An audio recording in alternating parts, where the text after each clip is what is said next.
അപ്പോൾ നമുക്ക് ഇന്നത്തെ റെസിപ്പിയായ നെയ്യപ്പത്തിൻ്റെ ഇൻഗ്രീഡിയൻസ് ഒന്ന് നോക്കാം. ഇവിടെ ഞാൻ എടുത്തിരിക്കുന്നത് ദോശയുടെ പച്ചരിയാണ്. ഇത് ഒരു 4 മണിക്കൂർ കുതിർത്തെടുത്താണ്. ശർക്കര, തേങ്ങാക്കൊത്ത്, ചെറിയ കൊത്തുകളാക്കി എടുത്തത്, നെയ്യ്, പെരിഞ്ജീരകം, എള്ള്, എണ്ണ. ഇത്രയാണ് നമ്മുടെ ഇൻഗ്രീഡിയൻസ്. ഇനിയിപ്പോൾ നമുക്ക് ശർക്കര ആദ്യമേ ഒന്ന് പാനിയാക്കാം. എന്നിട്ട് ആ പാനി ഒഴിച്ച് നമുക്ക് അരി അരച്ചെടുക്കാം. നമുക്ക് അരി അരയ്ക്കാൻ ആവശ്യമായ വെള്ളം ചേർത്ത് നമുക്ക് ഈ ശർക്കര ഉരുക്കിയെടുക്കാം. ഇപ്പം ഞാൻ ശർക്കര ഉരുക്കിയെടുത്തിട്ടുണ്ട്. ഇനിയിപ്പോൾ ഈ തണുത്തതിന് ശേഷം അരിയുമായി ചേർത്ത് അരയ്ക്കാം. ഇപ്പോൾ ഇതാ നന്നായി അരച്ചെടുത്തതാണ്. നമ്മുടെ ഇഡലി മാവിൻ്റെ പരുവത്തിൽ വേണം ഇത് അരച്ചെടുക്കാൻ. ഇനിയിപ്പോൾ ഇതിലേക്ക് നമ്മൾ പെരിഞ്ജീരകവും എള്ളും ഒന്ന് ചൂടാക്കി ചേർത്ത് കൊടുക്കാം. പെരിഞ്ജീരകം എള്ളും ചൂടാക്കി എടുത്തിട്ടുണ്ട്, അത് ചേർത്ത് കൊടുക്കാം.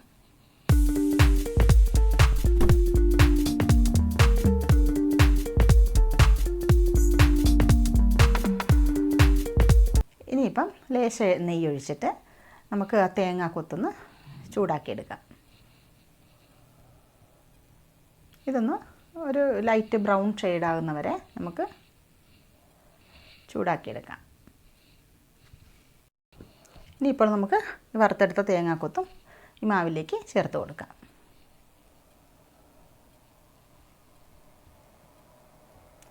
ഇതെല്ലാം കൂടെ നന്നായി ഒന്ന് യോജിപ്പിച്ചെടുത്തതിന് ശേഷം ഒരു 5 മണിക്കൂർ നേരത്തേക്ക് നമുക്കിത് ഒന്ന് വയ്ക്കാം. അതിന് ശേഷം നമുക്കിത് പൊരിച്ച് കോരാം.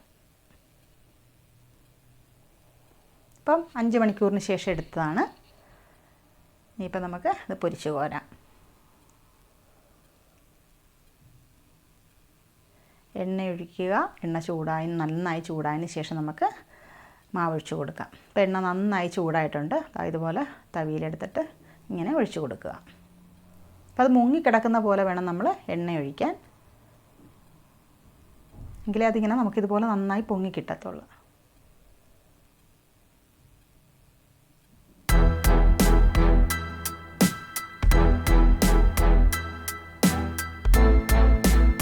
ഇതുപോലെ നിറം നോക്കിയിട്ട് നമ്മൾ കോരിയെടുക്കുക.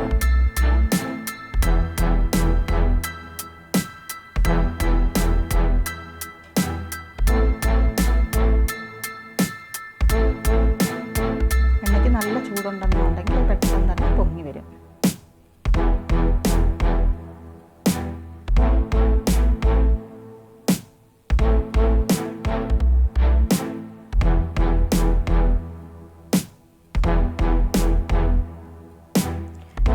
വലിപ്പമൊക്കെ നമ്മുടെ ഇഷ്ടത്തിന് അനുസരിച്ച് എടുക്കാം. വലിപ്പം വേണ്ടവർ അതുപോലെ ഒഴിക്കുക. ചെറിയ വലിപ്പത്തിൽ മതിയെന്നുണ്ടെങ്കിൽ അതുപോലെ മാവ് ഒഴിച്ചെടുക്കുക.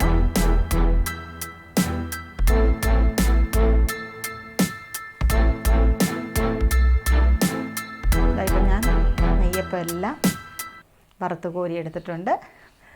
അപ്പം എല്ലാവരും നിങ്ങളുടെ അഭിപ്രായങ്ങളൊക്കെ അറിയിക്കുക. അഭിപ്രായങ്ങളൊക്കെ കമൻറ്റ് ചെയ്യുക. അപ്പോൾ ഇനി നമുക്ക് അടുത്തൊരു വീഡിയോയിൽ കാണുന്നവരേക്കും എല്ലാവർക്കും ബൈ ബൈ.